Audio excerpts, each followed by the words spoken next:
their families, we wouldn't be at the place we were today.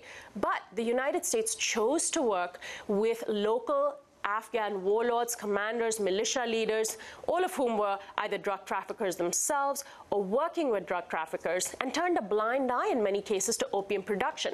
The poppy production flourished in the last several years under U.S. occupation and now is out of control, and now is very much funding the insurgency, very much funding the Taliban and their war. So the Taliban has an organizing base in Pakistan. They've got a stable source of funding with the opium production, excuse me, and for every civilian killed or every Taliban fighter killed, there will be 10 more disgruntled, angry people to join their place. You can't blame them if you look at it from their perspective. So the Taliban has all these things going for them, and the US and NATO and Obama actually thinks that they can defeat them militarily, which in my opinion is completely ludicrous and short-sighted. Let's go to the candidates as we move into the Democratic and Republican conventions. Senator Obama's repeatedly called Afghanistan and its border with Pakistan the, quote, central front in the war on terror.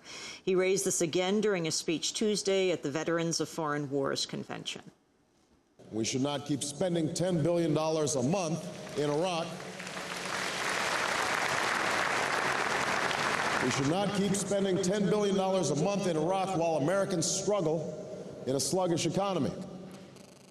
Ending the war will allow us to invest in America, to strengthen our military, and to finish the fight against al-Qaeda and the Taliban in Afghanistan and the border regions of Pakistan. That is the central front in the war on terrorism. For years, I've called for more resources and more troops to finish the fight in Afghanistan. With his overwhelming focus on Iraq, Senator McCain argued that we could just, and I quote, muddle through in Afghanistan, and only came around to supporting my call for more troops last month. Senator McCain's also brought up sending troop reinforcements to Afghanistan. This is an excerpt of his speech at a town hall in Albuquerque, New Mexico last month. Senator Obama will tell you we can't win in Afghanistan without losing in Iraq. In fact, he has it exactly backwards. It is precisely the success of the surge in Iraq that shows us the way to succeed in Afghanistan. Our commanders on the ground in Afghanistan say that they need at least 3 additional brigades. Thanks to the success of the surge, these forces are becoming available, and our commanders in Afghanistan must get them. The leading presidential candidates, Sonali Kolhatkar, John McCain, and Senator Obama, what do you make of their approaches? Is there really a difference ultimately? Well, that's a really good question. It's so interesting to hear them try to distinguish themselves from each other. I mean, basically, in a nutshell, McCain thinks that the war in Afghanistan is going really well, and so we should send more troops. Obama thinks the war in Afghanistan is going badly, so we should send more troops. Obviously, both of them are wrong. I mean, if you just look at what McCain is saying, that Iraq is an example for how we can actually win in Afghanistan, I don't think I even have to qualify that to your listeners and viewers. But let's look at what Obama is saying. Obama is saying that Afghanistan is a front line in the war on terror. We should be sending more troops there. If he were to simply listen to, for example, what the Rand Corporation, not by any means a liberal think tank, what the Rand Corporation has said about using a military solution in Afghanistan, Rand just recently did a study about the situation in Afghanistan, and according to this institution, the military force is too blunt, in their words, an instrument to use in this war, that really the United States should not be using military force, that it has only something like a 7% chance of success.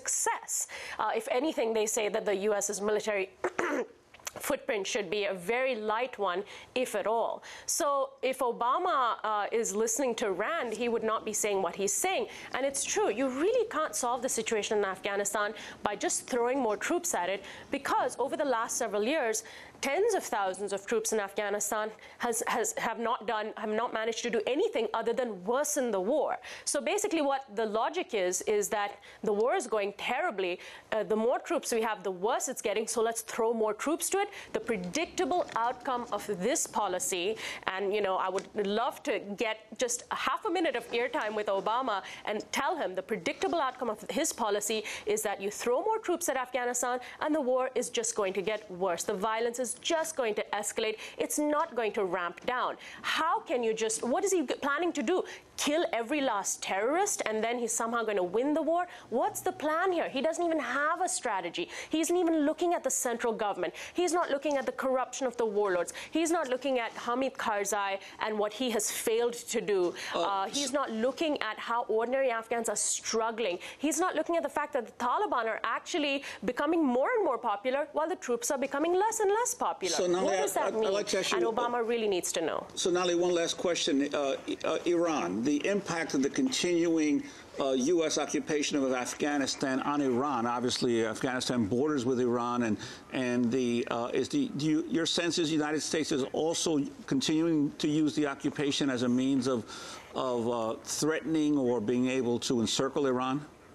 Well, certainly what Afghanistan gives to the United States, particularly under the Bush administration, which has not been as interested in oil pipeline routes as it has been in military bases, it gives, of course, as you said, a launching pad, and it enables the United States to encircle Iran. When I was in Afghanistan a few years ago, we drove past a military base that used to be just a local airport near the border with Iran, and our driver told us, oh yes, last month U.S. troops came and took over this base, and if they attack Iran, everyone knows that they're going to probably do it from here as one of the places. McCain has said that he would like to see the military bases in Afghanistan become permanent.